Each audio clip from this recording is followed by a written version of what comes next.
As we have discussed that blood supply of the brain is completely by this circle of Willis, which is formed by two major vessels. These are the internal carotid artery and vertebral artery forming the basilar artery. This internal carotid artery is a branch, or you can say terminal bifurcation of the common carotid artery at the level of C4. The common carotid artery itself on the right side arises as a terminal branch of the brachiocephalic trunk, and on the left side it has an individual origin from the arch of aorta. As it bifurcates into external carotid and internal carotid passes upwards, forming its four parts, that is cervical part till brain, and forms the major part of the, or you can say lateral part of the circle of Willis. The vertebral artery arise from the subclavian. The two vertebral artery at pontomedullary junction forms basilar artery, which divide or bifurcate to form posterior cerebral artery, and these combination of the arteries communicated by each other with anterior communicating and posterior communicating and forms the circle of Willis. This circle of Willis is very important as these anastomotic channels maintain the pressure which is developed during, you can say, that is maintain the pressure in the vessels, so that any damage, hypertensive damage to the brain can be prevented. Now what we will discuss is the complete, you can say the complete circle of Willis. The circle of Willis, as we have discussed, that basilar artery divides into two posterior cerebral artery. The main two arteries which is involving in the circle of Willis is posterior cerebral artery. This circle of Willis in the brain is formed at, you can say, in the proximity of this posterior perforating substance and below the optic chiasma.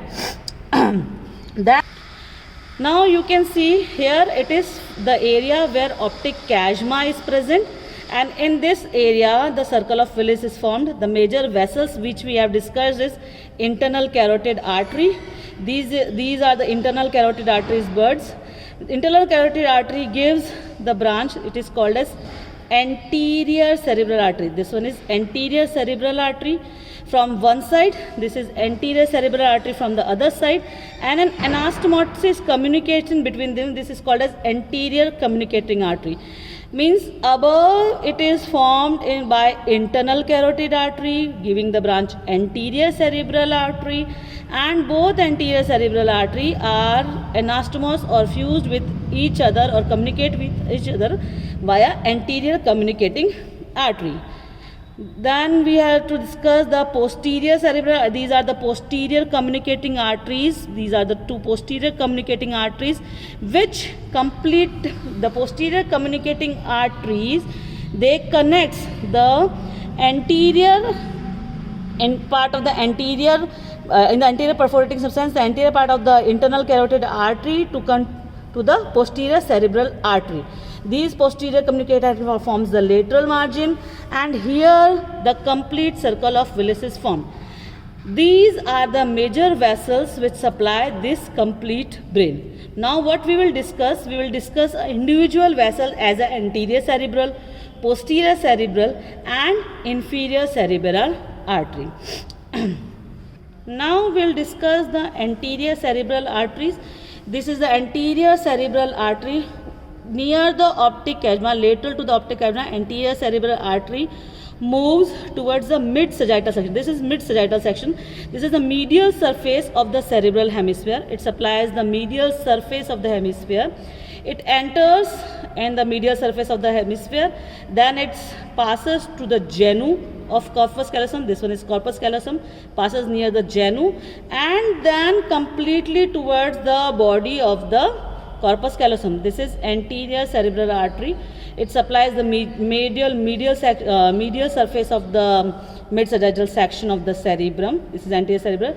It divides to form many branches, like in the first branch is orbital branch, then for orbit.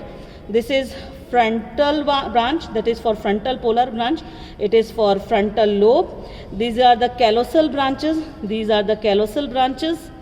and at the end it forms at the periphery or in the end of the corpus callosum, it forms pericallosal branches.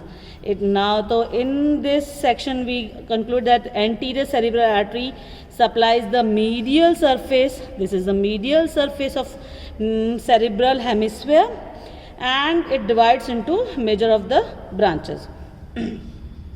Now we'll discuss the middle cerebral artery. Middle cerebral artery enters into the lateral sulcus. This one is a lateral sulcus on the superolateral surface of the cerebral hemisphere. This is cerebral hemisphere, and it enters on the lateral sulcus. Here it is middle cerebral artery. Middle cerebral, it enters from circle of Willis, it enters into lateral sulcus, and it gives branches to supply the complete superolateral surface. These are the branches to supply the superolateral surface of the cerebrum. You can see here that the middle cerebral artery enters in the lateral surface, and it gives anteriorly orbital frontal branch, then precentral branch, then central artery as a branch, as anterior parietal, posterior parietal, posterior temporal and anterior temporal. It means the superolateral surface of all the lobes of the cerebral hemisphere: frontal, parietal, occipital and temporal. Except occipital, it is temporal. Mainly these all are supplied by middle cerebral artery. Now we will discuss the posterior cerebral artery. The posterior cerebral artery, which was the branch of basilar artery, it moves backward in the calcarine sulcus and forms calcarine artery. Here it is posterior cerebral artery and forming calcarine artery. This posterior cerebral artery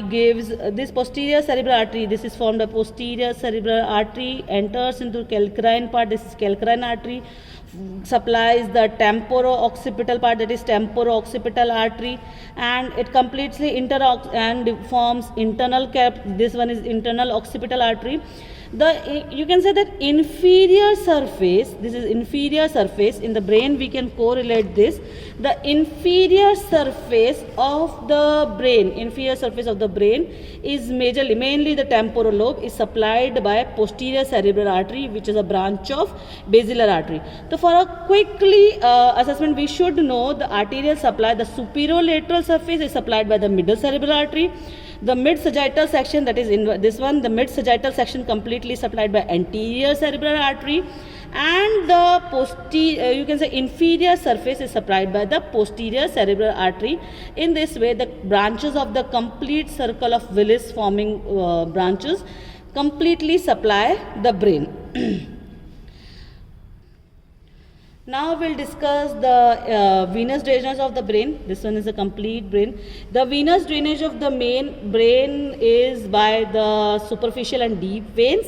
The deep veins that are forming sinuses over there, that is in the middle, it is superior sagittal sinus, transverse sinus, straight sinus, which I had discussed earlier as a dural venous sinuses. The majority of the veins, the great superficial veins which drains the supply of the brain is superior cerebral. You can compare with this diagram. This is superior cerebellar veins, superficial middle cerebral veins, and the inferior cerebellar veins. These are the three superficial veins which drains into deep veins. For example, superior cerebellar vein drains into superior sagittal sinus.